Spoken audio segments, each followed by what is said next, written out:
ले फेरि पनि आज ब्रह्माण्ड सम्बन्धी केही महत्त्वपूर्ण बहुवैकल्पिक प्रश्न उत्तर लिएर आएको छु। सुनेर साथ दिनुहोला है त। म अब सरासर पढ्न जाँदैछु, तपाईँहरूले चाहिँ सुनेर यसलाई सम्झिने कोसिस गर्नुहोला। प्रश्न नम्बर 1 मा रहेको छ, उल्का वर्षा सामान्यतया पृथ्वीको कुन ध्रुवमा चाहिँ अत्याधिक रूपमा हुने गर्दछ भन्दाखेरि दक्षिण र उत्तरी ध्रुवमा। र प्रश्न नम्बर 2 यहाँ चाहिँ ग भएको रहेछ मिस्टेकली। सौर्य दिनसँग तलको भनाइ कुन सही छ भन्दा सौर्य दिन भनेको चाहिँ पृथ्वीले आफ्नो अक्षमा एक फन्को मार्न लाग्ने समय। सौर्य दिन भनेको चाहिँ पृथ्वीले आफ्नो अक्षमा एक फन्को मार्न लाग्ने समय। त्यस्तै प्रश्न नम्बर 3 मा रहेको छ, सूर्य र पृथ्वी बीचको दूरी कति रहेको छ भन्दा सूर्य र पृथ्वी बीचको दूरी चाहिँ 14 करोड 88 लाख किलोमिटर। यो सोधिराख्ने प्रश्न पनि हो। यो चाहिँ सूर्य र पृथ्वी बीचको दूरी चाहिँ कति रहेको छ भन्दा 14 करोड 88 लाख किलोमिटर। प्रश्न नम्बर 4, वैज्ञानिकहरूद्वारा अनुसन्धान गरिएको पहिलो ग्रह तलका मध्ये कुन हो भन्नुहोस् त। यो चाहिँ सही उत्तर रहेको छ शुक्र। त्यस्तै प्रश्न नम्बर 5 मा रहेको छ, रातो मिश्रित सुन्तला रङ भएको र रातो ग्रहको उपनामले चिनिने ग्रह कुन हो। यसको सही उत्तर रहेको छ मङ्गल।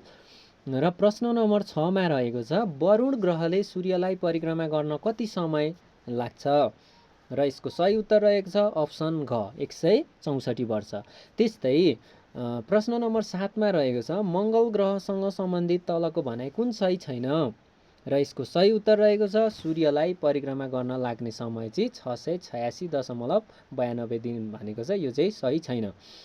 त्यस्तै प्रश्न नम्बर 8 मा रहेको छ, सबैभन्दा बढी घनत्व भएको ग्रह कुन हो र सबैभन्दा बढी घनत्व भएको ग्रह भनेको चाहिँ पृथ्वी हो। सम्झिनु होला है त। यो सोध्न सक्ने प्रश्न उत्तरमा पनि हो, प्रश्न पनि हो, यो महत्त्वपूर्ण छ। 9, पृथ्वीको स्थलमण्डल सतह अनुसार तलको कुन भनाइ सही छ भन्दाखेरि यो सही भनाइ चाहिँ 14 करोड 90 लाख वर्ग किलोमिटर क्षेत्रफल ओगटेको छ होइन स्थलमण्डलले चाहिँ। त्यस्तै पृथ्वीले आफ्नो केन्द्रमा नि परिक्रमा गर्ने काल्पनिक रेखालाई के भनिन्छ र यसको सही उत्तर रहेको छ पृथ्वीको अक्ष भनिन्छ। त्यस्तै प्रश्न नम्बर 11 मा रहेको छ, पृथ्वीको आन्तरिक सतहभित्र तलको मध्ये कुन पर्दैन। स्थलमण्डल, मध्यमण्डल, केन्द्रमण्डल पर्छ, जलमण्डल चाहिँ पर्दैन।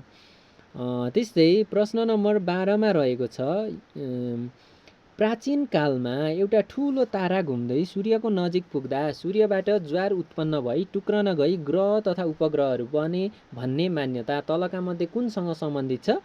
यो चाहिँ टाइडल सिद्धान्तसँग सम्बन्धित छ।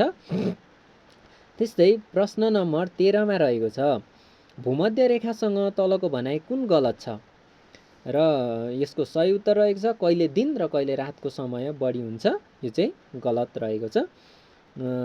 त्यस्तै हरेक वर्ष डिसेम्बर 22 मा सूर्य माथि पर्ने रेखा तलको मध्ये कुन हो भन्दा हरेक वर्ष डिसेम्बर 22 मा चाहिँ सूर्य माथि पर्ने रेखा चाहिँ तलको मध्ये कुन हो र यसको सही उत्तर रहेको छ मकर रेखा। र 15 मा रहेको छ, लगभग 5500 डिग्री सेल्सियस तापक्रम भएको र सबैभन्दा बढी घनत्व भएको पृथ्वीको आन्तरिक संरचना कुन हो भन्दा यो चाहिँ केन्द्रमण्डल हो होइन। 1500 डिग्री सेल्सियस तापक्रम भएको र सबैभन्दा बढी घनत्व भएको पृथ्वीको आन्तरिक संरचना चाहिँ केन्द्रमण्डल हो। हस्, धन्यवाद। हजुरहरूलाई मन परेमा लाइक कमेन्ट सेयर गरिदिनु होला र केही सुझावहरू भए कमेन्ट बक्समा हजुरहरूले लेख्न सक्नुहुन्छ।